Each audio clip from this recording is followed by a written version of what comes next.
Oče naš, ki si v nebesih, ti vse vidiš in vse veš. Vidiš tisto prestrašeno bitje pred laboratorijem, to sem jaz. Vidiš tistega mladeniča pred sobo za kemoterapijo, to je moj prijatelj, oče 3 majhnih deklic.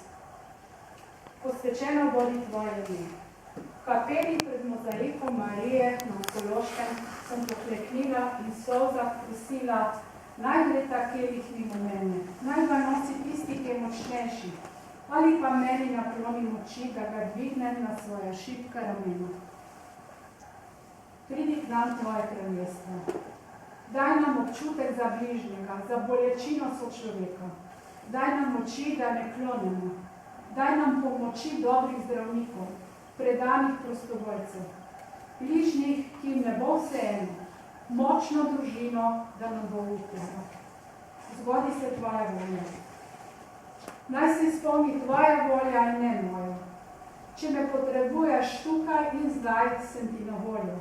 Če tam, grem tja, tudi če se bo težko posloviti. Daj nam danes naš vsakdanji kruh, telesni in duševni.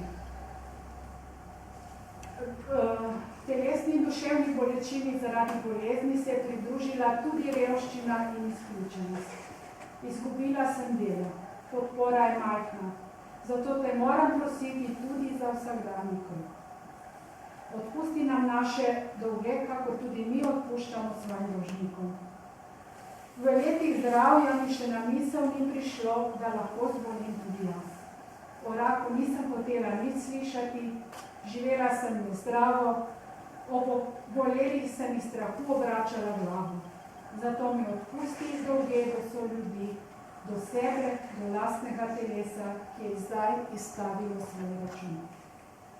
In ne vpelji nas v šnjavo, da bi še kdaj pozabili na bolnika, na sočloveka, na svojo družino, nase, na te dobri Bog. Temveč reši nas hudega, kajti v teh trenutkih nemoči in obupa nam ostaja vera, da se na koncu vse dobro in prav konča.